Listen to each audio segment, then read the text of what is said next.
Welcome to TV three news. ముందుగా headlines చూద్దాం. మరిన్ని అప్డేట్స్ కోసం చూస్తూనే ఉండండి. తుంగభద్ర గేట్ల ప్రారంభోత్సవంలో పాల్గొన్న సీఎం చంద్రబాబు. ముగ్గురు సీఎంలు ఒకే వేదికపై రావడం చారిత్రాత్మకమన్న వ్యాఖ్య. గంగా కావేరి అనుసంధానంతో దేశ అభివృద్ధి సాధ్యమన్న అభిప్రాయం. రాష్ట్రాల సమన్వయంతో నీటి సమస్యలకు పరిష్కారం సాధ్యమన్న సీఎం. తుంగభద్ర సమస్యలకు శాశ్వత పరిష్కారం సాధిస్తామన్న రేవంత్. 33 గేట్ల పునరుద్ధరణతో రైతులకు దీర్ఘకాల ప్రయోజనమన్న సీఎం.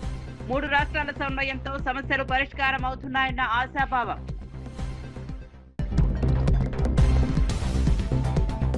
సాయి కృష్ణ కేసులో సిబిఐ దర్యాప్తు కోరిన అమర్నాథ్. కస్టడీ మరణాన్ని కులాంశంగా చూడొద్దన్న మాజీ మంత్రి. ఫిర్యాదు చేసిన అధికారులు స్పందించలేదని ప్రశ్నించిన నేత. బాధ్యులపై కఠిన చర్యలు తీసుకోవాలని డిమాండ్. తెలంగాణ నీటి హక్కులను కాపాడాలని కవిత డిమాండ్. కర్ణాటకలో తెలంగాణ ప్రయోజనాలపై బలంగా మాట్లాడాలన్న సూచన. తుంగభద్ర ఆర్టీఎస్ వాటాలపై స్పష్టత తీసుకురావాలన్న డిమాండ్. రాష్ట్ర హక్కుల విషయంలో రాజీ పడొద్దన్న బీఆర్ఎస్ నేత. బీసీల సాధికారికతకు బీజేపీ కట్టుబడి ఉందన్న రామచంద్రరావు. మోదీ పాలనలో బీసీలకు అనేక సంక్షేమ కార్యక్రమాలు అమలన్న నేత. సామాజిక ఆర్థిక అభివృద్ధి పార్టీ ప్రధాన లక్ష్యమన్న వ్యాఖ్య. బీసీ వర్గాల అభ్యున్నతికి కేంద్రం కృషి చేస్తోందన్న రామచంద్రరావు. వివరాల్లోకి వెళ్తే కర్ణాటకలోని హోస్పేటలో తుంగభద్ర ప్రాజెక్టు కొత్త గేట్ల ప్రారంభోత్సవ కార్యక్రమంలో ముఖ్యమంత్రి చంద్రబాబు నాయుడు పాల్గొన్నారు. ముగ్గురు ముఖ్యమంత్రులు ఒకే వేదికపై కలవడం సమైక్య స్ఫూర్తికి నిదర్శనమని పేర్కొన్నారు. దేశ అభివృద్ధికి జల వనరుల సమర్థ వినియోగం అత్యంత కీలకమన్నారు. గంగా కావేరీ నదులను అనుసంధానం చేయగలిగితేనే భారతదేశ అభివృద్ధిని ఎవరూ ఆపలేరని అభిప్రాయపడ్డారు. రాష్ట్రాల మధ్య సమన్వయం సహకారంతో నీటి సమస్యలకు శాశ్వత పరిష్కారాలు సాధ్యమవుతాయని చెప్పారు. తుంగభద్ర ప్రాజెక్టు రైతులకు ఎంతో మేలు చేస్తుందని పేర్కొన్నారు. ఎంతో స్వచ్ఛంగా తీయంగా అమృతంగా తుంగా నది ఉంటే బపుణ్య స్థానానికి అంటే బహుపుణ్యాలకి గంగ గొప్పదని అర్థం. తుంగ భద్ర విడివిడిగా జన్మించిన 2 నదుల కలయిక తుంగభద్రగా మారి 3 రాష్ట్రాల్లో లక్షల మందికి జీవనోపాధి కల్పిస్తున్నాయంటే ఇది మన అదృష్టం అని చెప్పి కూడా నేను మీకు తెలియజేస్తున్నా. అలాంటి డ్యాముకి 19వ గేటు కొట్టుకొని పోతే ఇమ్మీడియట్గా ఆంధ్ర నుంచి మేము స్పందించడం. ఈనాటి ముఖ్యమంత్రి ఆనాడు ఇరిగేషన్ మంత్రిగా ఉండి చాలా చొరవ తీసుకుని ఇమ్మీడియట్గా స్పందించారు. వారిని మనస్ఫూర్తిగా అభినందిస్తున్నాను. ఇది 70 సంవత్సరాల చరిత్ర కలిగిన ఒక ప్రాజెక్టు. ఈరోజు ఆ గేట్లు మార్చాం. ఈరోజు మనందరం గుర్తుపెట్టుకోవాల్సింది ప్రాజెక్టులంటే ఆధునిక దేవాలయాలు. వాటిని మనం పరిరక్షించుకోవాలి. అప్పుడే భవిష్యత్తు ఉంటుంది. ప్రాజెక్ట్ తుంగభద్ర డ్యాం సమస్యల పరిష్కారానికి తెలంగాణ ప్రభుత్వం కట్టుబడి ఉందని ముఖ్యమంత్రి రేవంత్ రెడ్డి తెలిపారు. డ్యాంలోని 33 గేట్ల పునరుద్ధరణతో బళ్ళారి, అనంతపురం, కర్నూలు, పాలమూరు జిల్లాల రైతులకు దీర్ఘకాలిక ప్రయోజనం కలుగుతుందని చెప్పారు. కర్ణాటక, ఆంధ్రప్రదేశ్ ప్రభుత్వాలు, కేంద్ర జలశక్తి శాఖ సమన్వయంతో సమస్యలకు శాశ్వత పరిష్కారం దొరుకుతుందని ఆశాభావం వ్యక్తం చేశారు. రైతుల నీటి అవసరాలను దృష్టిలో పెట్టుకుని చర్యలు తీసుకుంటున్నామని తెలిపారు. తుంగభద్ర ప్రాజెక్టు ప్రాంతీయ అభివృద్ధికి కీలకమని పేర్కొన్నారు. పెట్టిన ముహూర్తం తుంగభద్ర నది డ్యాం నిర్మాణ ముహూర్తం. ఈనాడు మిత్రులు డికే శివకుమార్ గారు ఈ 33 గేట్ల పునరుద్ధరణ ముహూర్తం చరిత్రలో ఎప్పటికీ శాశ్వతంగా నిలిచిపోతుంది.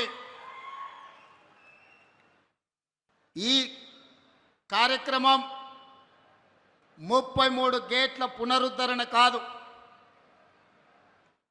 బళ్ళారి, అనంతపూర్, కర్నూలు సమస్యలు నాకు తెలుసు. పాలమూరు వలసల గురించి నాకు సంపూర్ణమైన అవగాహన ఉన్నది. ఈ సమస్య ఈనాటిది కాదు, 3 తరాల సమస్యను ఈ 33 గేట్ల పునరుద్ధరణ పరిష్కరించబోతుంది.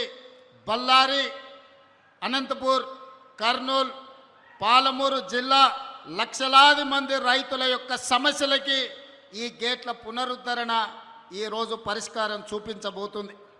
సిఆర్ పాటిల్ గారు అత్యంత అనుభవజ్ఞుడైన మృదుభాషి, అతి తక్కువ మాట్లాడడం, అత్యంత వేగంగా పనిచేయడం సిఆర్ పాటిల్ గారికి ఉన్న ఒక ప్రత్యేకత.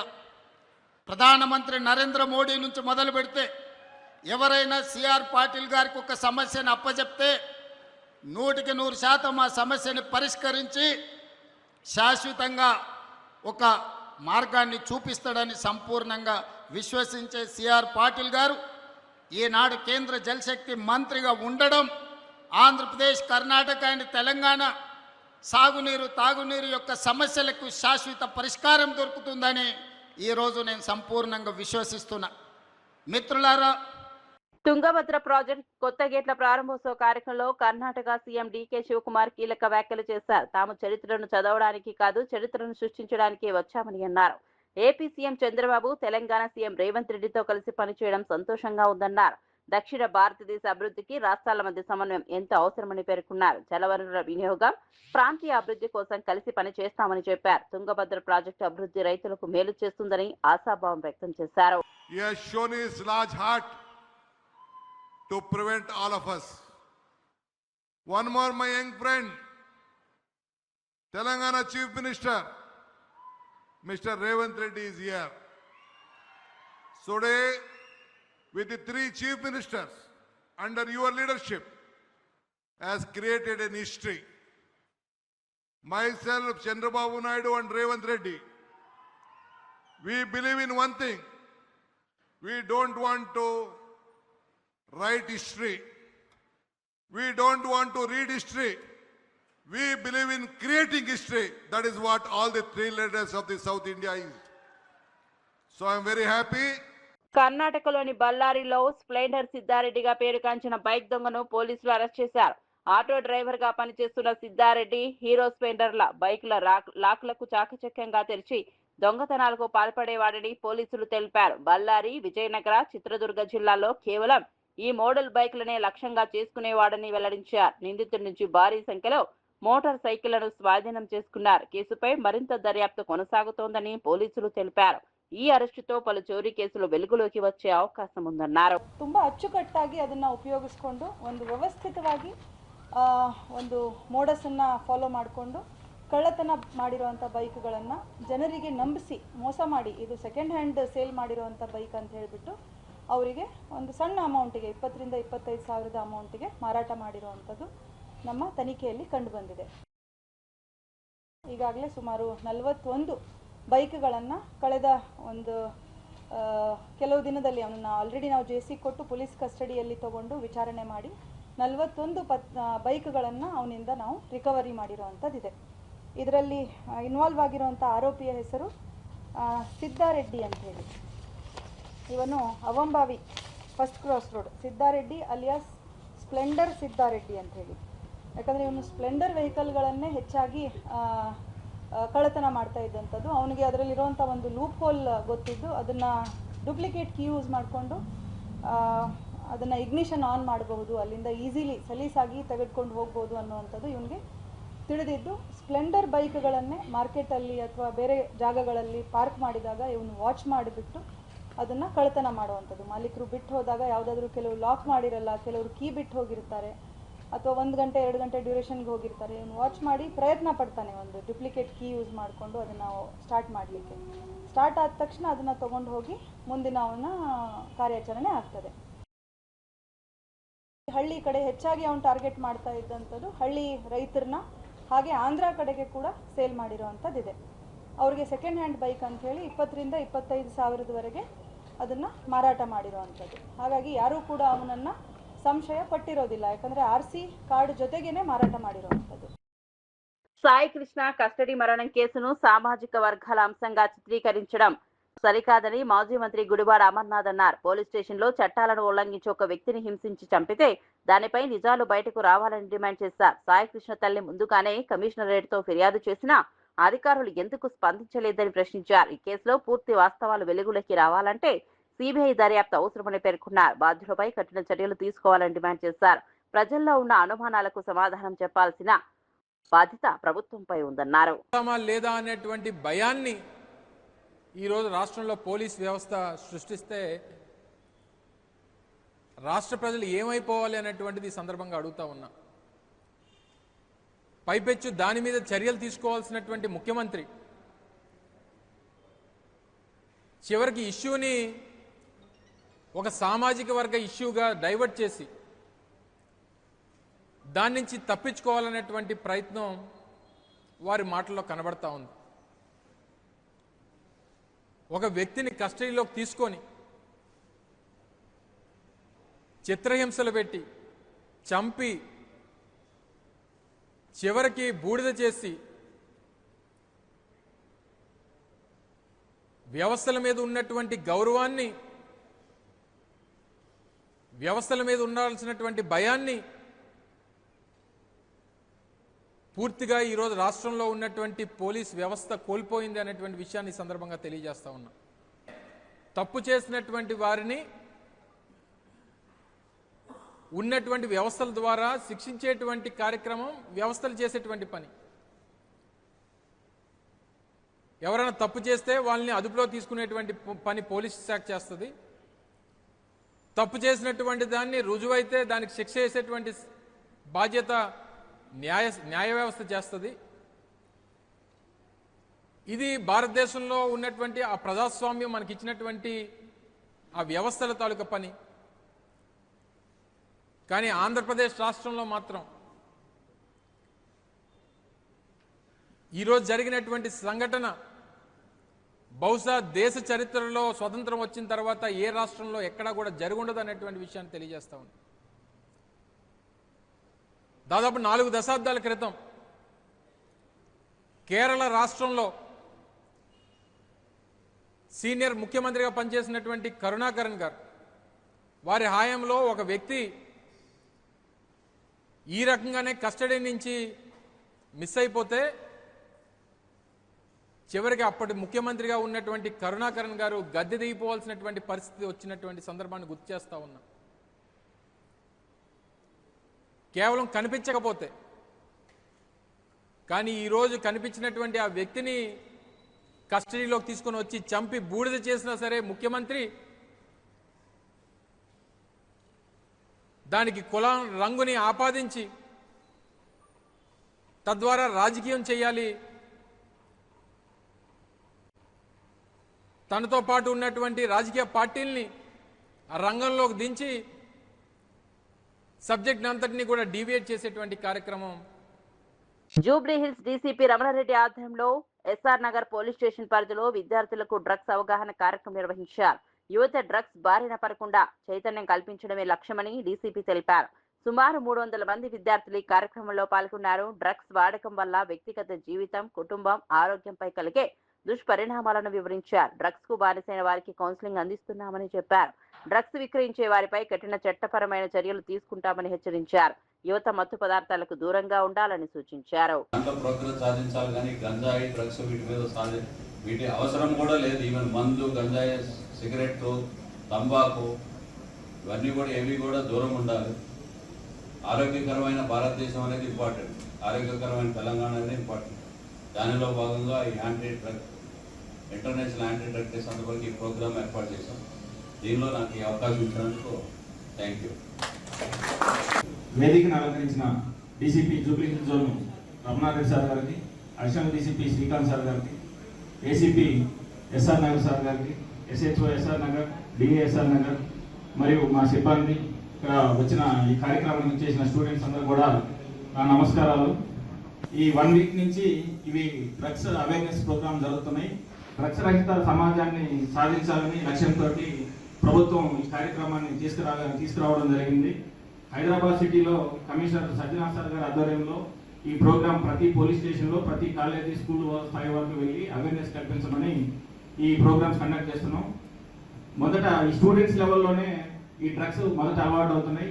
మొదట ఈ సిగరెట్లు, ఈ ఇంటర్, డిగ్రీ స్టేజ్లో ఫస్ట్ ఈ సిగరెట్లు కానీ స్టార్ట్ అయ్యి తర్వాత సిగరెట్లకి వెళ్ళి దాని తర్వాత నెక్స్ట్ లెవెల్ సిగరెట్ నుంచి గంజా లెవెల్ వరకు వెళ్తా ఉన్నాం. ఈ వెస్ట్రన్ కల్చర్కి అలవాటు పడడం, ఈ సెల్ ఫోన్ల ద్వారా మనం బ్యాడ్ హ్యాబిట్స్ అన్నిటికీ కూడా అలవాటు పడడం జరుగుతుంది. కాబట్టి ఈ సెల్ ఫోన్ని ఎంతవరకు అవసరమో అంతవరకు దీన్ని ఉపయోగించండి. చెడు వైపు సెల్ ఫోన్ ద్వారా మనం చెడు వైపు ప్రయాణించే మార్గాలు ఉంటే వాటిని మనం ఆపుకోవాలి. తర్వాత ఈ గంజాయి ఎక్కడ అంటే ముఖ్యంగా ఈ స్కూళ్ళు కాలేజీల దగ్గర ఉన్న కిరాణా షాపుల్లో ఈ చాక్లెట్. సికింద్రాబాద్ అల్వాల్ ప్రాంతంలో డబుల్ బెడ్రూమ్ ఇల్లు ఇప్పిస్తామని ప్రజలను మోసం చేసిన ముగ్గురిని పోలీసులు అరెస్ట్ చేశారు. పుష్పలత, విశాల్, మహేందర్ సింగ్లను అదుపులోకి తీసుకున్నట్లు మల్కాజిగిరి డీసీపీ శ్రీధర్ తెలిపారు. ప్రభుత్వ కార్యాలయాల్లో పరిచయాలు ఉన్నాయని చెప్పి 99 మంది బాధితుల నుంచి భారీగా డబ్బులు వసూలు చేసినట్లు వెల్లడించారు. ₹1,00,000 ఇల్లు ఇప్పిస్తామని నమ్మబలికి మోసాలకు పాల్పడ్డారని పోలీసులు తెలిపారు. మరో 4 నిందితుల కోసం గాలింపు కొనసాగుతోందన్నారు. ప్రభుత్వ సంక్షేమ పథకాల విషయంలో దళారులను నమ్మవద్దని ప్రజలకు సూచించారు. దాని ప్రకారం కేసు నమోదు చేసుకొని దర్యాప్తు చేసిన క్రమంలో అల్వాల్ పరిధిలో నివసిస్తున్నటువంటి జయరాజ్ చోటామోటాగా పైరవి చేసుకొని గవర్నమెంట్ ఆఫీసులలో ఏదైనా కాలనీలలో ఎవరికైనా అవసరాలు ఉంటే వాళ్ళకైనా పైరవి చేసి లైఫ్లో నడిపిస్తాడు. ఇతనికి పుష్పలత అనే లేడీ గతంలో అడల్ట్ ఎడ్యుకేషన్ డిపార్ట్మెంట్ ఉన్నప్పుడు ఆ డిపార్ట్మెంట్లో కాంట్రాక్ట్ ఎంప్లాయీగా పనిచేసింది. హైదరాబాద్ జిల్లా కలెక్టరేట్లో పనిచేసిన క్రమంలో ఆమెకు అక్కడ కొద్దిగా పరిచయాలుండి లోకల్ కాలనీస్లో ఏదైనా చిన్న చిన్నగా అక్కడ అప్లికేషన్ సబ్మిట్ చేయడము, ఏదైనా కరెస్పాండెన్స్ ఉంటే తీసుకెళ్ళడం అటువంటి పనులు చేస్తుండేది. ఆ క్రమంలో వీళ్ళిద్దరూ కలిసి ఈ డబుల్ బెడ్రూమ్ ఇళ్లకు సంబంధించి ఏదైతే ప్రజల నుంచి ఇట్లా అప్లికేషన్లు తీసుకొని వీళ్ళు ఫేక్ ప్రొసీడింగ్ వీళ్ళే తయారు చేసినటువంటి ఒక ప్రొసీడింగ్ దీన్ని ఏదైతే పుష్పలత గతంలో పుష్పలత అత్తకు ఒక ప్రొసీడింగ్ రావడం జరుగుతుంది గవర్నమెంట్ నుంచి అలాట్మెంట్ సందర్భంగా. సేమ్ అదే అలాట్మెంట్కి సంబంధించిన ప్రొసీడింగ్ను చూసుకొని దాన్ని ఒక టీడీపీ సెంటర్లో డిజైన్ చేయించేసి అక్కడే ప్రింట్లు తీపిస్తుంది. సో ఈ విధంగా అల్వాల్ పరిధిలో డిఫరెంట్ కాలనీస్ నుంచి వీళ్ళకి పరిచయం ఉన్న అందరు వ్యక్తులు కూడా ఇన్ఫార్మ్ చేస్తారు. ఇట్లా డబుల్ బెడ్రూమ్ మనకు శాంక్షన్ అవుతాయి, ₹1,00,000 ఇస్తే మనం చేయించగలుగుతామంటే వీళ్ళకి తెలిసిన పర్సన్స్ మళ్ళీ ఆ కాలనీలలో ప్రజల దగ్గరికి వెళ్ళి వాళ్ళకి ఇన్ఫార్మ్ చేయడం జరుగుతుంది. వాళ్ళు ఎవరైనా ఇంట్రెస్ట్ ఉన్న వాళ్ళంటే మళ్ళీ అప్రోచ్ అయ్యి వీళ్ళను కన్సల్ట్ కావడం జరుగుతుంది. ఈ క్రమంలో యాజ్ ఆఫ్ నౌ మాత్రం మాకు సుమారుగా 99 అప్లికేషన్లు రావడం జరిగింది. మేము మోసపోయినాము. మేము వీళ్ళకి 2023 నుంచి ఇప్పటి వరకు ఇన్స్టాల్మెంట్ బేసిక్లో డబ్బులు ఇచ్చుకుంటూ వస్తున్నారు. ఒకసారి 10,000, ఒకసారి 15,000, ఒకసారి 50,000 అట్లా డిఫరెంట్ పర్సన్స్ డిఫరెంట్ స్పెల్స్లో డబ్బులు ఇవ్వడం జరిగింది. 99 మంది మాత్రం ఇప్పటికి మాకు అప్రోచ్ అయినారు. దీంట్లో ఇంకా కూడా విక్టిమ్స్ ఉండొచ్చు అని చెప్పి భావిస్తున్నాము. వాళ్ళ గురించి కూడా మనము మీడియా ద్వారా విజ్ఞప్తి చేస్తున్నాము. ఎవరైనా వీళ్ళ ద్వారా మోసపోయినట్లయితే ఆంధ్రప్రదేశ్ ఉప ముఖ్యమంత్రి పవన్ కళ్యాణ్ ముఖ్యమంత్రిని చేయాలని వైసీపీ మాజీ ఎమ్మెల్యేలు డిమాండ్ చేశారు. పవన్ కళ్యాణ్ పై కూటమి నేతలకు నిజంగా ప్రేమ ఉంటే సీఎం పదవి ఇవ్వాలని సవాల్ విసిరారు. ప్రస్తుతం కూటమి ప్రభుత్వంలో పవన్ ను కీలుబొమ్మలా ఉపయోగిస్తున్నారని విమర్శించారు. ప్రజలకు ఇచ్చిన హామీల అమలులో పవన్ కు పూర్తి స్వేచ్ఛ లేదని ఆరోపించారు. రాష్ట్ర రాజకీయాల్లో పవన్ పాత్రపై కొత్త చర్చకి వ్యాఖ్యలు దారితీశాయి. కూటమి పార్టీల వైఖరిపై ప్రజలు ఆలోచించాలని వైసీపీ నేతలు పేర్కొన్నారు.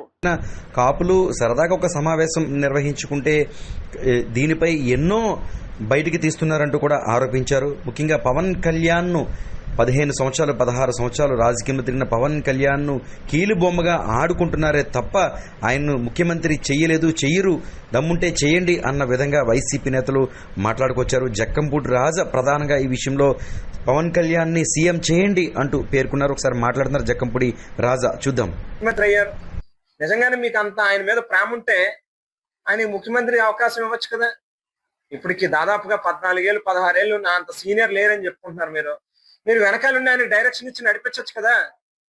కేవలం ఎంతసేపు ఉన్నా కూడా రాజకీయంగా లబ్ధి పొందడం కోసం పవన్ కళ్యాణ్ గారిని ఒక కీలు బొమ్మ కింద ఆట ఆడుకోవడానికి, ఆయన స్వప్రయోజనం కోసం ఉపయోగించుకోవడానికి తప్పితే ఈ రాష్ట్రంలో ఉన్నటువంటి కాపులకు మాత్రం చంద్రబాబు నాయుడు గారు ఏ రోజు. హైదరాబాద్ లో TPCC working president Jagga Reddy SIR vigilance drive ను ప్రారంభించారు. ప్రతి ఓటును కాపాడాల్సిన బాధ్యత కాంగ్రెస్ కార్యకర్తలపై ఉందని పిలుపునిచ్చారు. ఓటర్ల జాబితాలో అక్రమాలను అడ్డుకోవాలంటే అప్రమత్తంగా ఉండాలని సూచించారు. ప్రజాస్వామ్య పరిరక్షణలో ప్రతి ఓటు కీలకమని పేర్కొన్నారు. దేశంలో అధికార దుర్వినియోగాన్ని ఎదుర్కొనే నాయకత్వం రాహుల్ గాంధీనేనని అభిప్రాయపడ్డారు. ప్రజాస్వామ్య వ్యవస్థ బలోపేతానికి ఓటర్ల హక్కుల రక్షణ అవసరమని తెలిపారు. కాంగ్రెస్ శ్రేణులు ఇంటింటికి వెళ్లి అవగాహన కల్పించాలని సూచించారు.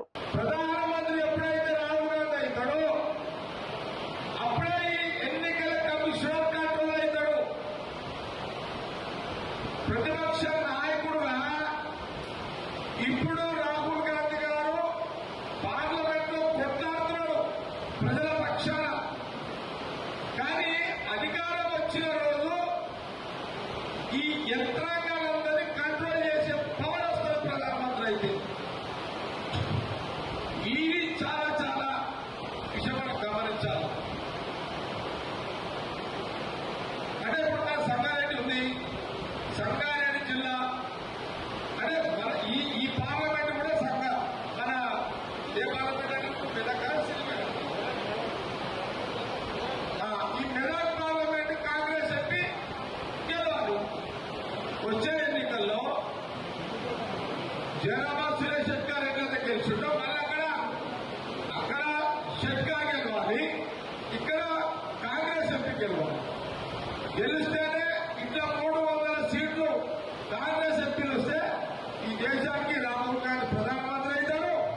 BRS working president KTR party కార్యకర్తలకు కీలక హామీ ఇచ్చారు. తెలంగాణ రాష్ట్ర నిర్మాణం అభివృద్ధిపై దృష్టి పెట్టే క్రమంలో కార్యకర్తలకు రావాల్సిన గౌరవం, అవకాశాలు పూర్తిగా కల్పించలేకపోయామని అంగీకరించారు. ప్రభుత్వ నిర్వహణపై ఎక్కువ దృష్టి పెట్టడంతో పార్టీని కొంతవరకు విస్మరించామని పేర్కొన్నారు.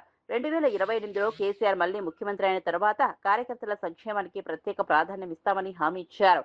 ప్రజల సంక్షేమంతో పాటు పార్టీ బలోపేతంపై కూడా దృష్టి సాధిస్తామని తెలిపారు. కార్యకర్తలే పార్టీకి వెన్నెముక అని కేటీఆర్ పేర్కొన్నారు. ప్రభుత్వాన్ని నడిపినాం. ప్రభుత్వం నడపడం అంటే మనమేమనుకున్నాం, అరే ఇది మనం కష్టపడి తెచ్చిన రాష్ట్రం, మా పెద్ద మంగళవారం యాదిరెడ్డి లాంటి వాడు ఢిల్లీ దాకా పోయి ఉరి పోసుకొని చచ్చిపోయిండు. అట్లాంటి యాదిరెడ్డి లాంటి పిల్లలు 100 మంది చచ్చిపోతే వచ్చిన రాష్ట్రం ఉత్తగానే రాలే. కాంగ్రెస్ మెడలు వంచి బీజేపీని ఒప్పించి మెప్పించి దేశ రాజకీయ వ్యవస్థను శాసించి తెలంగాణ ప్రజలు సాధించుకున్న రాష్ట్రం ఇది. అందుకే ఈ రాష్ట్రంలో ప్రజలు కోరుకునే అభివృద్ధి జరగాలి, ప్రజలు సంతోషపడే విధంగా సంక్షేమం ఉండాలని చెప్పి ఒకటి కాదు 100 పథకాలు తెచ్చినాం, పనిచేసినాం. ఒక తప్పు మాత్రం చేసినాం. ఏంటిదా తప్పు? మీ గౌరవం కాపాడలే కార్యకర్తలది. ఎట్లా? చాలామంది అన్నారు నాతోని, అన్నా పెన్షన్ ఇస్తిరి ఆన్లైన్ అయిపోయా, కార్డు ఇస్తివి కార్డు ఆన్లైన్ అయిపోయా, కళ్యాణ లక్ష్మి ఇస్తివి ఆన్లైన్లో వాయ్, రైతు బంధు ఇస్తివి అకౌంట్లో పడే. ఇక నన్నెవడు దిగుతాడన్నా, మరి నా సంగతి ఏంది? మరి ఊళ్ళో పోయి మళ్ళీ ఓటు అడగాలంటే నా గౌరవం యాడుంటుంది అని. అందుకే నేను మీకు మాటిస్తున్నా, ఇట్లాంటి చిన్న చిన్న పొరపాట్లు మొత్తం ప్రభుత్వం మీదే దృష్టి పెట్టినాం, పార్టీ మీద ఎక్కువ దృష్టి పెట్టలే. వాస్తవానికి 10 ఏళ్ళు కొత్త రాష్ట్రం కదా, కొత్త సంసారం కదా, కొత్త ఇల్లు కదా, పునాది గట్టిగా పడాలి. మన రాష్ట్రం నవ్వెటోళ్ళ ముంగట జారిపడొద్దు. మీకు పరిపాలన చేతనైతే దాన్నోళ్ళను నోర్లు మూపియాలే, మంచిగా నడిపియాలని ఆలోచన చేసినాం తప్ప వేరే ఆలోచన చేయలే. కానీ నేను మీకు మాటిస్తా ఉన్నా, వచ్చే 5 ఏళ్ళు అట్లుండదు. 2028లో మీ అందరి దయతో ప్రజల ఆశీర్వాదంతో తిరిగి కేసీఆర్ ముఖ్యమంత్రి అవుతాడు. అయినాక నేను బాధ్యత తీసుకుంటా. వచ్చే 5 ఏళ్ళు మన ప్రభుత్వం వచ్చినాక కార్యకర్తల బాగోగులు, ప్రజల సంక్షేమం రెండింటినీ బ్యాలెన్స్ గా నడిపించే బాధ్యత నాది. మీకు రావాల్సిన పదవులు, మీకు జరగవలసిన లాభం, మీకు కోరుకునే గౌరవం వచ్చే విధంగా చేసే బాధ్యత నాది. గతం మర్చిపోండి. చిన్న చిన్న పొరపాట్లు జరిగిండొచ్చు, మా వైపు నుంచి కూడా జరిగిండొచ్చు. ఉద్యమంలో పనిచేసిన బిడ్డలు ఉన్నారు ఇక్కడ, వాళ్ళకు కూడా అయ్యో మాకు జరగాల్సినంత జరగలేదేమో అనే భావన ఉండొచ్చు. నేను వారందరినీ ప్రార్థిస్తా ఉన్నా. ఇవాళ రాష్ట్రం ప్రమాదంలో ఉంది. కేసీఆర్ గారు ఆయన రాజకీయాల్లోకి వచ్చి దాదాపు 43-44 ఏళ్ళైంది. ఆయన ఎమ్మెల్యే అయింది. ఓటర్ జాబితా ప్రత్యేక సవరణ కార్యక్రమానికి ప్రజలు పూర్తి సహకారం అందించాలని సంగారెడ్డి జిల్లా కలెక్టర్ ప్రతీక్ జైన్ కోరారు. అర్హులైన ప్రతి ఒక్కరి ఓటు హక్కును పరిరక్షించేందుకు జిల్లా యంత్రాంగం కట్టుబడి ఉందన్నారు. ఎస్ఎస్ఆర్ కార్యక్రమంపై అవగాహన కల్పించేందుకు సంగారెడ్డిలో ప్రత్యేక టూకే రన్ నిర్వహించారు. కలెక్టరేట్ నుంచి ఐబీ గెస్ట్ హౌస్ వరకు జరిగిన ఈ కార్యక్రమంలో అధికారులు, ప్రజలు పాల్గొన్నారు. ఓటర్ల వివరాల సవరణ, నమోదు కార్యక్రమంలో ప్రక్రియలో ప్రజలు చురుగ్గా పాల్గొనాలని సూచించారు. ప్రజాస్వామ్య బలోపేతానికి ప్రతి ఓటు విలువైనదని పేర్కొన్నారు. కోసం ఒక ఫామ్ ఇస్తాము. దాంట్లో మీ పేరు తప్పు పడినా, మీ తల్లిదండ్రి పేరు తప్పు పడినా, మీ ఏజ్ తప్పు పడినా అది కూడా సవరించుకోవచ్చు. అసలు 2000 ఉన్న ఓటర్కి ఎట్లా లింక్ అయి ఉన్నాడో, ఎట్లా తమ్ముడు అవుతారా, అన్న అవుతారా, కొడుకు అవుతారా, అలాగా మ్యాప్ చేసి మనము వస్తున్నాము. మీరు దయచేసి దాంతో ఫస్ట్ ఆఫ్ ఆల్ బిఎల్ఓస్కి సమ్మానించండి, వారితోటి సహకరించండి. అర్హులైన ఓటర్ మన సంగారెడ్డి జిల్లాలో ఉంటే ఆల్మోస్ట్ 14 lakh ఓటర్స్ ఉన్నారు ఇప్పటికీ. వారు మన వాళ్ళు ఉంటే, డూప్లికేట్ ఓట్ కాకుండా ఉంటే వారి ఓట్ హక్కు కాపాడుకోవడం మన అందరిది బాధ్యత. మన మొత్తం యంత్రాంగం, రెవెన్యూ యంత్రాంగం, పిఆర్, ఆడిట్ యంత్రాంగం, పంచాయత్ సెక్రటరీస్, బిఎల్ఓస్ అందరూ ఈ పనిలో ఉంటారు. వారితో పాటు మన పోలీస్ వారు కూడా ప్రొటెక్షన్ ఇస్తున్నారు. కొంత ఏరియాలో అపోహాలు వచ్చి ఆ ఫాల్స్ న్యూస్కి మీరు గురి కాకుండా, this is just an exercise to purify our voter list. మీరు మా ఓటర్ అయితే ఖచ్చితంగా మీ ఓట్ మేము కాపాడుతాము అని ఒక భరోసా ఇవ్వడానికి మీతోటి మాట్లాడుతున్నాము. రంగారెడ్డి జిల్లా మదీనాగూడలో బీసీ కుల సంఘాల నాయకులతో నిర్వహించిన సమావేశంలో బీజేపీ తెలంగాణ రాష్ట్ర అధ్యక్షుడు ఎన్ రామచంద్రరావు పాల్గొన్నారు. ప్రధాని నరేంద్ర మోదీ 12 ఏళ్ల పాలనలో దేశం సాధించిన అభివృద్ధి, బీసీల సంక్షేమం కోసం కేంద్ర ప్రభుత్వం చేపట్టిన కార్యక్రమాలను వివరించారు. బీసీ వర్గాల సామాజిక, ఆర్థిక, రాజకీయ సాధికారతకు భారతీయ జనతా పార్టీ కట్టుబడి ఉందని స్పష్టం చేశారు. కేంద్ర ప్రభుత్వం అమలు చేస్తున్న సంక్షేమ పథకాల ప్రయోజనాలను ప్రజలకు వివరించారు. బీసీ వర్గాల అభ్యున్నతే పార్టీ లక్ష్యమని పేర్కొన్నారు. సమావేశంలో బీజేపీ, ఓబీసీ మోర్చా నాయకులు, బీసీ సంఘాల ప్రతినిధులు పాల్గొన్నారు. నరేంద్ర మోదీ గారు ఇవన్నీ కూడా రేపు ప్రజలకు తెలియాల్సిన అవసరం ఉంది. నేను కోరుతా ఉన్నాను, నరేంద్ర మోదీ గారు చేసినటువంటి యొక్క పనులన్నీ కూడా ప్రజల దాకా వెళ్ళాలి. త్వరలోనే హైదరాబాద్, మల్కాజ్గిరి, సైబరాబాద్ కార్పొరేషన్ ఎలక్షన్ రాబోతా ఉన్నాయి. ఈ యొక్క BRS party, Congress party, Majlis party ఈ ముగ్గురు మళ్ళీ మన చెవులో పూపెట్టడానికి వస్తారు, అబద్ధాలు ప్రచారం చేస్తారు అనే బలం కూడా భారతీయ జనతా పార్టీని గెలిపిస్తేనే హైదరాబాద్ నగరము, Malkajgiri municipal corporation, Cyberabad municipal corporation development అవుతుంది. ఎందుకంటే నరేంద్ర మోదీ గారి కేంద్ర ప్రభుత్వంలో అమృత్ సిటీ, స్మార్ట్ సిటీ అనేటువంటి పథకాల ద్వారా ఈరోజు ఈ హైదరాబాద్ నగరాన్ని బ్యూటిఫై చేసేటువంటి అవకాశాలు ఉంటాయి. కాబట్టి మీ అందరూ కోరుతా ఉన్నాను, మీ అందరూ కూడా రానున్నటువంటి జిహెచ్ఎంసీ ఎన్నికల్లో భారతీయ జనతా పార్టీకి అవకాశం ఇచ్చి ఈ 3 కార్పొరేషన్లు కూడా భారతీయ జనతా పార్టీ మేయర్లను మీరు తయారు చేయండి. తప్పకుండా నాకు నమ్మకం ఉన్నది, రేపు రాబోయేటటువంటి 2028లో కూడా తెలంగాణలో భారతీయ జనతా పార్టీ ప్రభుత్వం అధికారంలో వస్తుంది. ఈ రాష్ట్రంలో ఉన్నటువంటి ఒక ఓబీసీ వర్గం కూడా భారతీయ జనతా పార్టీకి పూర్తిగా మద్దతు తెలుపుతుందని తెలపాలని చెప్పి మనం కోరుతూ ఈ అవకాశం ఇచ్చిన మిత్రులకు ధన్యవాదాలు. అన్యాయం జరుగుతుంది సార్. మన కేంద్రంలో మన ప్రభుత్వం ఉంది కాబట్టి మన విషయంగా అన్ని ఆఫీసర్ల విషయంలో అందరికీ బలాలు అందాలి. నాయ బ్రాహ్మణ సంఘం మేజర్ సంఘం ఒకరి తర్వాత ఒకరు మీడియా కుర్మ సంఘం మదీనా కూడా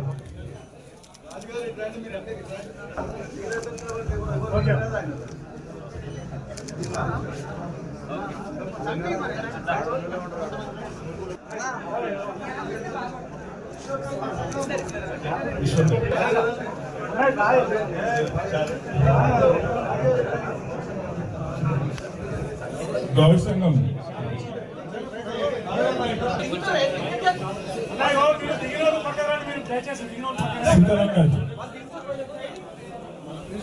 చాల్ చాల్